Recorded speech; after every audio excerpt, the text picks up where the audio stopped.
Friends नमस्कार आपण मानकु मोर channel Indian flavour को बहुत बहुत स्वागत जनाऊँगी।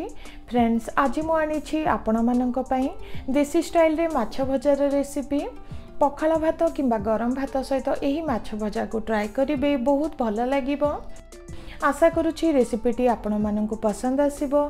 जदि भल लागे गोटे लाइक करि देबे। नुआ थिले आगो को नुआ नुआ वीडियो देखिबा पई चैनल को सब्सक्राइब करने को भूलिबे नहीं। हेले देरी न करी चलंतु आज रही रेसिपीटी को स्टार्ट करिबा।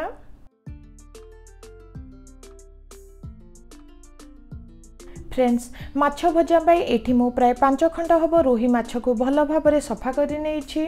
प्रथमे माछरे आधी चामच हेबो लूण और आधी चामच हेबो हळदी गुंड को दे भल भाबरे हाथ रे एही परि मिसाई नबा।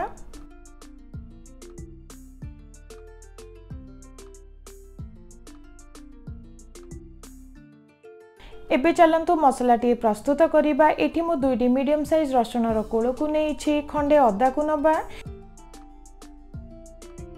एठी गोटे चमच हेबो सोरिष 5 रु 6टी गोलमरीच और 6टी सुखिला लंका को भिजाई रखिथिली ताकू मध्य नबा। एबे सेथिरे गोटे चमच हेबो धनिया और आधी चमच हेबो जीरा को दबा।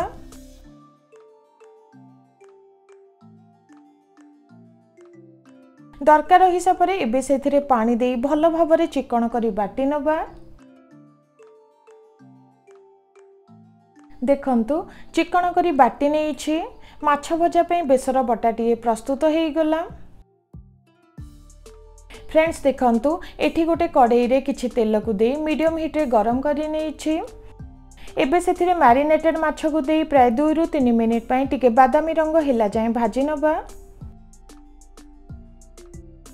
फ्रेंड्स देखंतु गोटे साइड भाजी नेछि। एबे ओलोटाई नबा जहा द्वारा उभय साइड भल भाबरे भाजी परिबो।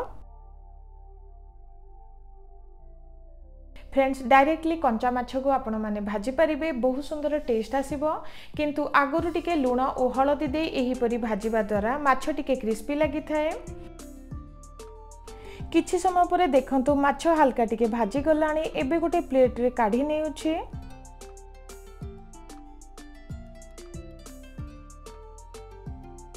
फ्रेंड्स आगरु जो बेसर बटाटी बनाई थिले एबे गोटे प्लेट रे काढी नबा।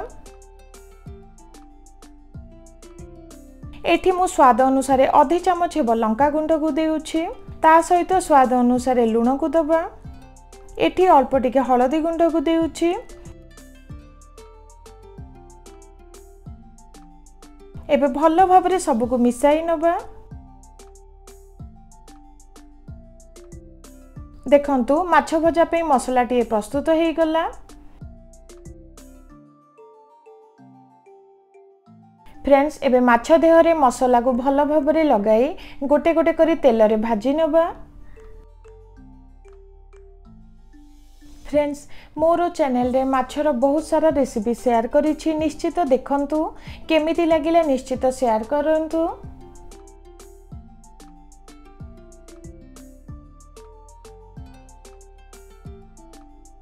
फ्रेंड्स माछ खंड सब को गोटे गोटे करी तेल रे देई देली।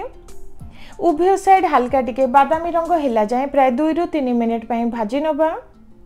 देखंतु गोटे साइड भाजी गलाणी। एबे ओलोटाई नबा जहा द्वारा आरो साइड मध्य भाजी परिबो।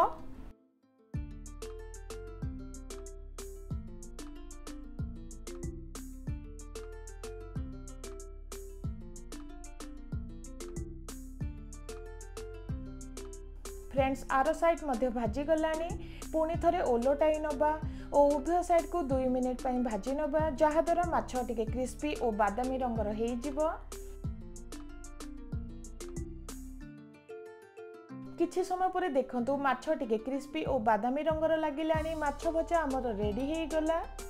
एबे गोटे प्लेट रे काढी नबा। फ्रेंड्स देखंतु एही माछ भजा को देखिबा को जेमिति खाइबा पई मध्ये बहुत टेस्टी होईछि। निश्चित ट्राई करिवे। केमिति लागिला निश्चित शेयर करिवे। रहुछि नमस्कार।